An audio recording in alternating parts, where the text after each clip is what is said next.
Market is up by 113 points or 1.6%. Mga telcos, magpapaliwanag na!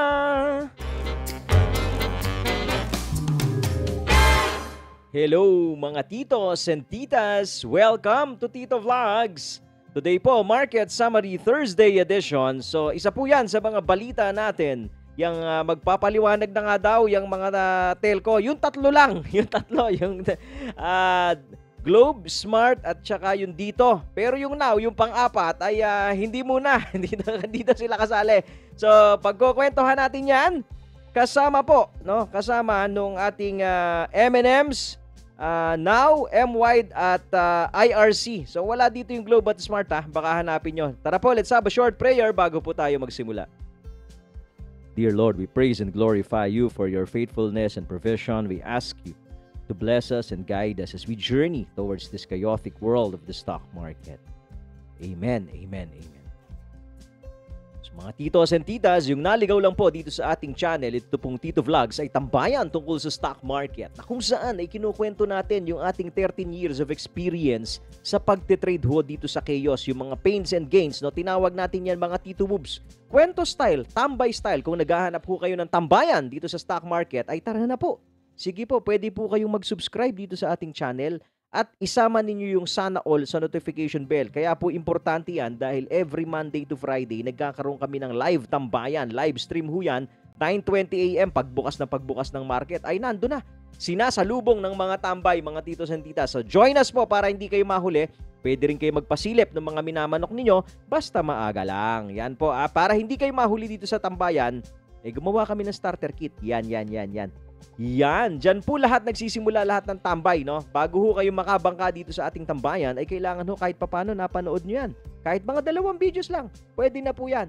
Pagka napanood nyo na ho yan, pwede na po kayong bumangka. Yun naman. Sa lahat ng mga solid Tito Natics natin, salamat po sa inyong auto-like. At syempre, doon sa Team No Skip Ads, at saka doon sa Team Replay Bombers, antindi. Pagka bumomba rin yung Team Replay Bombers, umaabot ng mga 900 yung likes ng video natin eh. Salamat po sa inyo, no? Sa lahat din ng mga solid Patreonatics natin. Maraming salamat pa rin sa pag-suporta po ninyo dito sa ating tambayan dyan sa patreon.com/titoblogs. Ay steady lang kayo. Steady lang. Mukhang gumaganda ang ating pagbubudega dyan sa kabilang tambayan, ha? Tara po, let's check na. Ano na ba ang nangyayari? Maganda ang closing kanina ng ating market. So up tayo, 113 points, 121 gainers and 98 po ang ating losers. Ang value turnover natin, ang laki pa rin, 10.74 billion. So bumabalik na ang sigla po ng ating market. Ang maganda, no, nagkakaroon ng volume habang umaakyat yung ating market. Net foreign selling natin, hindi kagandahan, 476 million. Di bali na, basta up yung market. So nakikita natin mga titos and titas, yung rotational ha. Ito po yung sinasabi natin, no? So, bobomba na naman yung market, mukhang pupuruhan na naman yung kanyang resistance. So, nagro-rotate na naman papuntang blue chips. Yan po ang nangyayari. So, yung mga second liner na lalaglag, papasok na naman sa blue chips. Pagka nag-correct yung blue chips, papasok na naman sa second liner. Yung mga matatagal ng tambay dito, alam na yung mga gagawin nila. Pasok po natin yung ating mga tabalits. Galing sa Manila Bulletin, Foreign Business Groups see $50 billion FDIs in PH in 10 years. Foreign business groups target a more bullish 50 billion foreign direct investment inflows to Philippines and creation of 3 million jobs over the next 10 years. Mabilis lang po yan 10 years mga titos and titas ha. Kaso nga lang, pagka mainipin ho kayo dito, baka mamaya yung 2 days may naiinip na sa stock market. Baka mamaya, 2 araw, Tito, hindi umaakyat. Ano gagawin ko? Ba't ayaw umakyat? 2 days ko nang hawak. Ay, naku po. Pero, baka hindi nyo na matapos itong 50 billion na FDI, ha? Yung foreign direct investment. Yung 10 years, so mabilis lang po yan, mga titos and titas. Ang importante, nag-e-enjoy kayo sa tambayan. Yan po, So 50 billion in the next 10 years with new capital flows into, ito po yung mga industries ha, IT business process management, number 1. Number 2, manufacturing. Number 3, infrastructure. Number 4 po, tourism. And number 5, mining sectors. Encourage.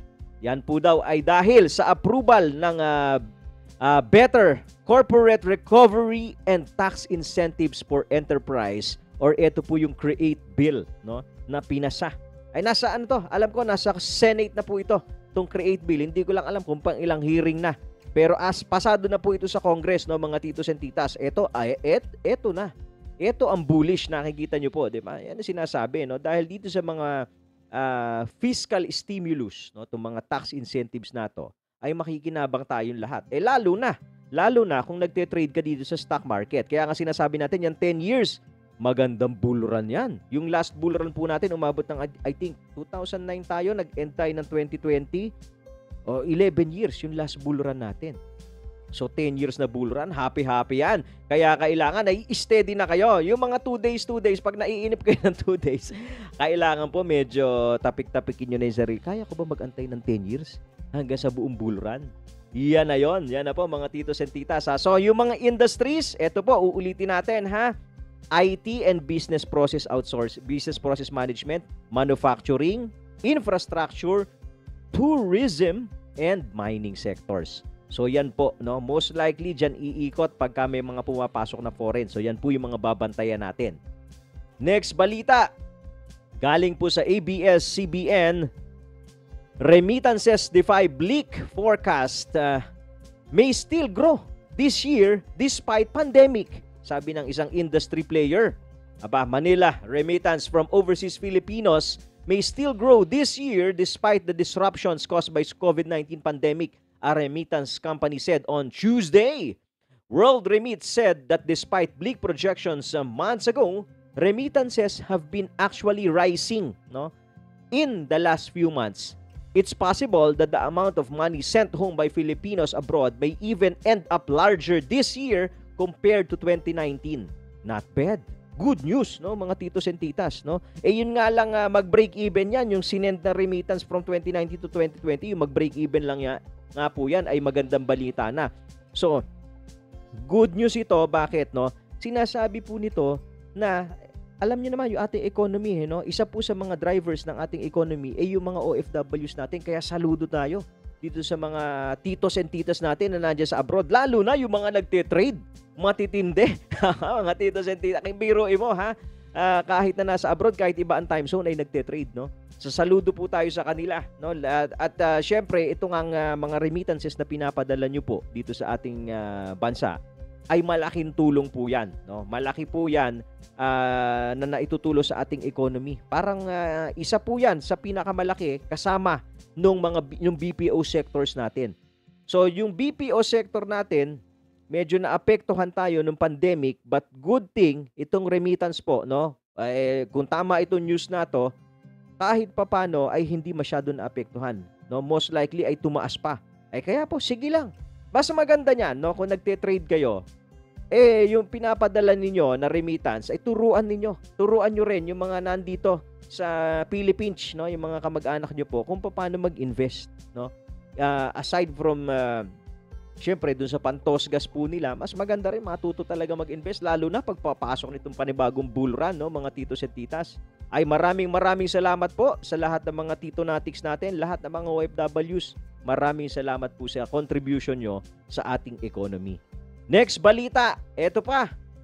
GDP contribution. Ayan, speaking of contribution, GDP contribution of mining seen rising to 1.5%. Manila, Philippines mining industry can potentially increase its contribution to the national economy to 1.5% if the government will make policy changes to aid in the country's recovery amid the pandemic. Mga titos and titas. So ito po, no, large-scale mining can play a big role in spurring the economy, sabi po ni Chairman Gerard Brimo.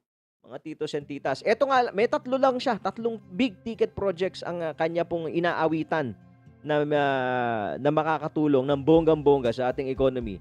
Ito, the 3 big ticket projects are on hold due to the ban of open pit mining and moratorium on new mining projects.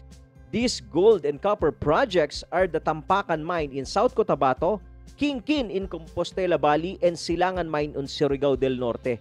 These three pending projects alone, which are all located in Mindanao, can bring total industry contribution to exports to 9% and total contribution to GDP to 1.5%, no? Prior to, ito po, yung recent lang na year yata, ang contribution lang po ng mining sa ating GDP ay nasa less than 1%, parang 0.66% lang. Pero ito nga, pagka magkakaroon ng maayos-ayos na policy sa mining, katulad po nung ginawa itong Create Bill, di ba nakita nyo po, di ba? Nung nagpasa tayo ng Create Bill, yung binasa nating news kanina, naging bullish ngayon yung mga investors, no? Ngayon, kasama doon sa Create Bill yung mining, di ba? Tinitignan nila dahil doon sa Create Bill. Kung magkakaroon pa ng mga policies na magaganda patungkol po sa mining, no? Protecting also the environment and also yung mga giving incentives also doon sa mga magmimina. Happy na. Ang bull run. happy na. So ito po, antabayanan natin. Medyo matagal na po ito. Actually, pag upo pa lang ni President Duterte, unang-una niyang binan itong mining. Ito, mahigpit siya rito. Pero titignan po natin, baka dahil sa pangangailangan, dahil sa pandemic, baka naman pwede na natin tignan kahit nga daw yan 3 project lang muna na yan. So, yan ang mga balita natin, mga titos and titas. Ipapasok natin ang ating market. Maganda ang ginawa. So, ayun. Long green candle, 1.6%. So mukhang yung atin pong gap dito ay mukhang ito na yung runaway gap na. Hindi lang runaway bride, runaway gap, mga titos and titas. Baka yan na po ang mangyari. Mukhang pipinahan na natin yung ating resistance na 7,277. Yan po, no? Titignan natin in the coming days kung kakayanin ba yan. It will coincide also siguro mga 2 to 3 days to 4 days. O sabihin mo na to a week bago kumambyo itong MACD natin, no? Sabihin na natin maximum of 1 week. Mga 3 days to 1 week. Tignan natin. It will coincide. Pagka binrake yung 7,277, kakambyo ngayon yung MACD, magiging bullish tayo, mga titos and titas. So, panibago na. Breakout tayo dyan. Ang next resistance natin after ng 7,277 na breakout, hindi pa yan nangyayari, mga titos and titas, ay nasa 7,571 area na po. So, pwede tayong mag-close this year mga 7,374 pagka nangyari po yan. May mga ilang trading days pa. Let's see kung kaya ba. Good news yan. Ngayon, ipapasok natin yung mga, nawala dito yung telco na balita natin. May balita tayo tungkol sa telco sabi kasi, no, doon po sa balita, sa ABS-CBN din yan Pinagpapaliwanag na daw sa December 8, no, mga titos and titas, yung 3 telco, mga titos and titas, no? Pinagsasubmit na ng report nila kung ano na nga ba nangyari doon sa direksyon ni President Duterte. Abay, bumilis ba? Ilang tower na daw ba nagawa ninyo? Ang naitayo ninyo after nung direction na yan. Diba, mga titos and titas? Ang maganda niyan, etong 3 lang, Globe Smart at saka yung dito, usapan tower. Hindi na nga sinama-sinaw. Sabi niya, wala naman ako kasing tower. Hindi na ako makikigulo dyan. Sabi ni Now. Doon tayo sa 5G. Shortcut. Doon tayo sa 5G with Nokia. yan ang mga diskarte pailalim. Eto po dito, pag-usapan muna natin bago yan si Now, Mga titos and titas, kanina ay maganda ang performance. Ito ay long-term chart na ni dito. Nagsimula po ito nung March, nung nag-bottom siya, up to now, no? Yan po yung long-term trend line, mga titos and titas. So yung green line po na dotted na nakikita ninyo, no, every time, for me, reference ko lang yan, ganyan po tayo gumawa ng trend line ng channel. Kung tama po, again, hindi natin sinasabi na 100% accurate yan. Yan po ay subjective din kasi. No?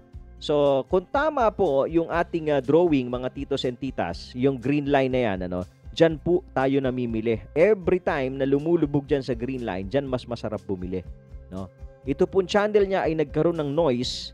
Itong area na to, yan yung lumubog po, no, nag-break sa trend line, but eventually, July 8 hanggang October 1. Ang tagal din, and then eventually, binalik dun sa trend line. And now we are trading again dun sa trend line natin. So, ito pong ating, zoom ko na, Ito pong ating price action ngayon, So, matagal din tayong nag-trade below dito sa dotted green line, which is yan yung buy zone, mga titos and titas. And today, we are trying to attempt na i-break yung green line. So, ibig sabihin, lalakpas na tayo dun sa buy zone natin. Diyan kasi masarap mamili pag nasa ilalim ng green, ano? So, lalakpas na tayo. Our resistance, kung susundin itong channel na to, nasa 760 na. Kung susundin. Pero, meron tayo kasing strong resistance sa 7 to 705 level. Sagwan nga natin. Baka sakaling, ito, multiple interpretation na to ng chart. Ayan, no? O, yan po, mga titos and titas. 7 to 705 area yung ating resistance. Let's see kung kayang i-break po ito. Yung area na yan, yung yellow na yan. So, ascending triangle tayo. May ascending triangle tayo. Tapos, meron tayong uptrend na channel, mga titos and titas. Titignan natin. Pagka na-break yan 7 to 705, syempre, expect mo na irespeto itong channel. So, nasa 750, 760. Diba? So, hindi pa naman diretso ng 8 yan. Huwag kayo masyado excited. Relax lang. Relax lang. Yang MACD, hindi pa rin nagko-cross, ha? Hindi pa rin po nagko-cross. Ay, hindi. Nag-cross na ba ito? Hindi pa rin. Nagkakahiyaan pa rin. So, meron pa tayong tomorrow. Bull Friday kaya tayo bukas, mga titos and titas. Magkakaalaman yan. Bull Friday kaya. Tingnan natin sa weekly. Ano ba magandang closing? Sa weekly, tignan nyo po, no? Kaya pagka medium term po ang inyong outlook sa isang stock, no, kung position po ang gagawin ninyo, sa weekly mas magandang tumingin. Tignan nyo, ang linis sa weekly, mga titos and titas eh.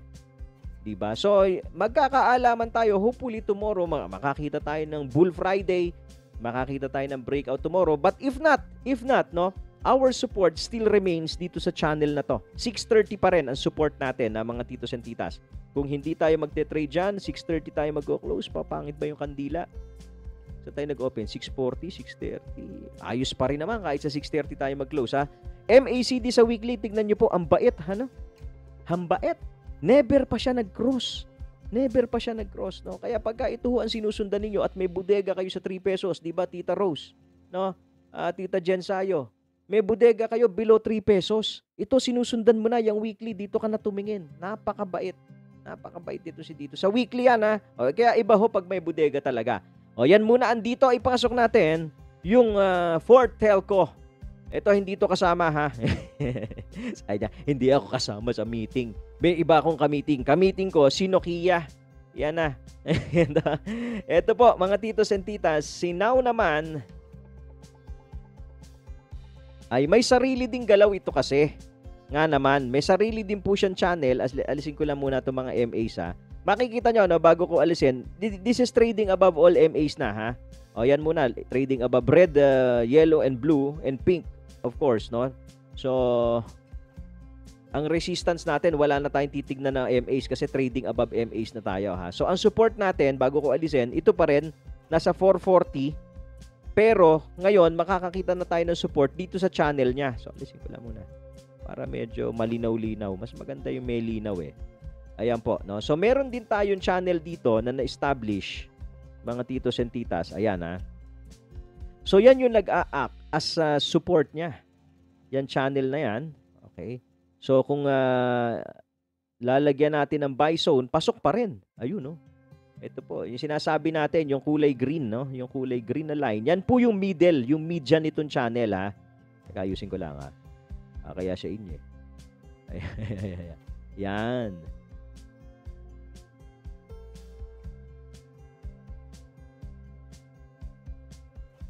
Nasaan na ba tayo? Yun. Mas maganda to pagka umangat tuloy. Ayusin natin yung drawing, ha.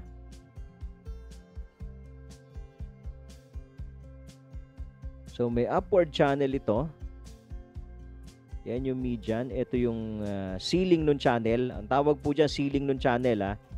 Yung dulo, yung bubong nun channel na pwede niyang pag-untugan. Nakikita niyo po, nauuntog dun yung presyo, nauuntog yung kandila, di ba? So, yung ating, lumalakpas na rin pala doon sa buy zone, ano? Doon sa ilalim ng green line, mga titos and titas. Nakikita niyo po, no? Nakalakpas na rin siya. So, ang kailangan nating ma-break dito, for me, itong area na to. Malapit na to, 485 ba? Ano ba tayo nag-close? 479. Nag-attempt na tayo, nag-5 na tayo eh. So i-break na lang natin 'tong channel natin, kasi nung isang araw nag-5 tayo, no? So ito po, pagka na-break natin 'tong channel na 'to, next na natin 525 hanggang doon sa 6 na. Pero kung hindi naman at itutuloy lang yung pagtawid dito sa channel, so dribble tayo sa loob po nitong channel na 'to. MACD, nag-cross na tayo, mas nauna nga ito eh. Mas nauna kasi, mas mabilis kasi yung 5G.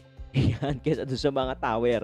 So nag-cross na po itong MACD natin. Yun nga lang, yung presyo natin nandun pa rin sa loob ng channel, hindi pa tayo kumakawala, no? So expect nyo po dribble ang support natin nasa 450 area, ang resistance probably nasa 506. So medyo kala mo pag dito mo tinignan, ano, parang ang liit lang nung kandila pero ang laki na nung percentage na difference niya, no? So yan po ang now mga titos and titas, ipasok natin yung M&Ms.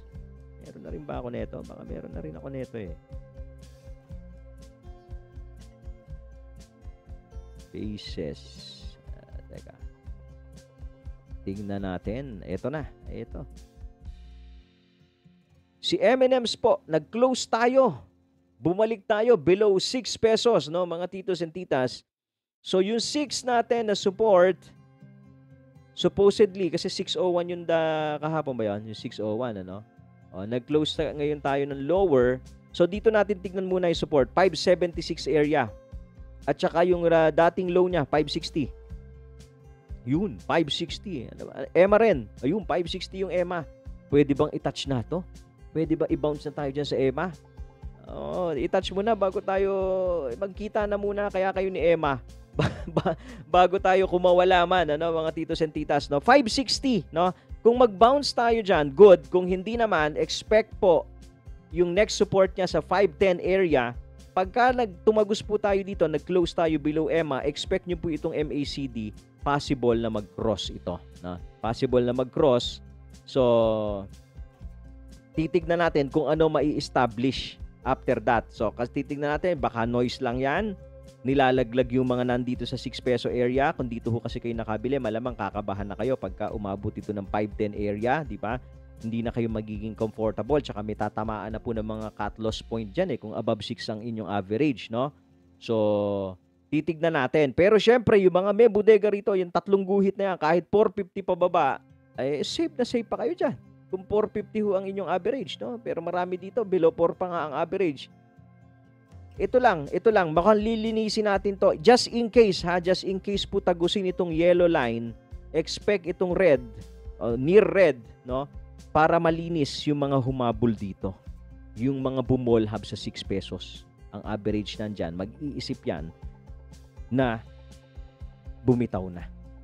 Yan po, resistance natin still remain at 650 area. Ilan ba to? Ay na to, 675. Pero dito lang tayo sa body, 645 area. Yan po ang M&M's. Ipasok natin yung M-wide. Nabasa ko to, nire-request sa ating YouTube. Pagbigyan natin. Mega wide, mga titos and titas, kasi hindi natin nasilip kaninang umaga, no? So nasa correction po ito, no? After ng kanyang breakout sa short term sa kanyang pink line, ito po ay undergoing a correction. Maganda ito dahil nag-bounce siya sa kanyang red line, hindi po tayo nag-close below sa red line, mga titos and titas, pero aantabayanan nyo po yan kasi once na bumigay yung red, mag-close tayo below red, dito tayo sa blue pupulutin, maaari sa 805 area. Our MACD, ayun na, nag-cross na eh. Nag-cross na yung MACD, so pababa tayo, but it doesn't necessarily follow, ha, mga titos and titas, porkit pababa yung MACD ay mag-aano na to, bababa na tong price. Hindi po. As long as mag-hold yung red, hindi pa tayo bababa. Kahit nandyan sa baba yung MACD, sige, bababa yan, pero yung presyo pwede mag-dribble dyan sa ibabaw ng red. Pero once bumigay yung red, expect, nandito na yung blue, 805 area. Our resistance remains 1070, no? Ito, yun. Ito nga, itong mahabang kandila na to. Ito yung magiging resistance natin, yan ang humaharang sa atin, ano, dyan sa mega wide, no? Kasi ang haba nga naman ng consolidation nito. Ayun, no? Ang tagal na tulog nito. So, tignan natin kung kayang balikan at biyakin yan 1070 area. Kung kayo ay may hawak nito, dapat ang outlook ninyo medium term na. Kasi nga mega wide eh. Oo, medyo pang DE na nito, pang malakasan, ika nga, no? So dapat ang outlook ninyo medium term. Kasi kung tinitignan niyo short term lang, so malamang pagka nalaglag kayo rito, okay na. Basta may bodega kayo rito, sana nakabodega po kayo dito sa area na to, nasa 726. So kahit nasa 8 peso to mag-correct, okay pa kayo, no? Kung short term kayo, kung kayo ay mahilig bumomba ng walang bodega, malamang nasa 850, 860 average po ninyo at ngayon medyo break even po kayo. Yan po ang Mega Wide. Last na ipasok natin, IRC, isa pang request ng mga Patreonatics natin. Yung choo-choo train daw Teka, ginawa, ayun, lalaglag pero tignan nyo po sinilip ko to kanina. Sinilip natin. Ginawa na nga natin ng maayos-ayos na drawing ito Ito naman po talaga ay meron ng channel noon pa, no? Hindi lang nirerespeto niya yung kanyang channel pero sinasabi natin, pinapakita ko po sa inyo, may mga noises to. Katulad po nito, no, noise sa taas ito. Nakikita nyo to, noong September 10, nag-trade siya above the channel pero bumalik siya. Nung pagbalik niya, nagkaroon naman siya ng noise sa baba ng channel noong October 2 pero bumalik na naman siya. Diba? So bumalik siya. So merong mga noise sa taas at saka sa baba ng channel. So katulad nito, nagkaroon ng noise nung November 24, bumalik siya. So ngayon, pwede bang noise din ito? So we have to observe this candle kung noise lang ba to. Ilang araw ito, no? Ito mga pattern, mga tito. Sabi natin, yung ugali, importante. So, ito po ay, nung nagkaroon ng noise, mga 5 araw, 4 hanggang 5 araw. So, ngayon ay first day pa lang natin.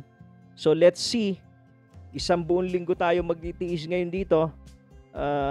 Magte-trade below the channel. And let's wait kung magre-reverse, no? MACD, ayun pa. Nakayuko pa yung MACD. So, support natin, mga titos and titas. Kung pagbabasihan po natin ay yung moving averages, itong blue tayo nakatingin, 145, no? Pero last time, hindi naman niya tinouch Ito, hindi niya tinouch yung blue. Pero sige na, worst case scenario, 145, no? Yan po yung sasalo sa atin. So, dito maaari tayo makakita ng bounce. If not, dito sa area na to, kung hindi nga ito noise, no? If not, pwede tayo, worst case scenario, prepare for 145. Alam na this, yung mga bodegero. Alam na this. Ba natin binodega to? Dito lang to, 138 lang Dito lang sa area na to no? Saan tayo magbodega? So meron pa rin, may kita pa rin yan kung dito kayo nagbodega sa area na to. So yan po ang IRC, ang ating resistance. Magiging resistance ngayon natin tong channel, tong 165 area. Yan po ang magiging resistance muna natin, immediate resistance. Nakapag-like po ba? Nakalimutan kong paalala. Naku, baka makalimutan. Baka meron pa hindi nakakapag-like bago matapos yung video natin, Maraming salamat po mga titos and titas sa pagsama ninyo ngayong araw ng Thursday dito sa ating tambayan, Market Summary Thursday edition. As always po, trade wisely. God bless you all. See you all tomorrow. Bye.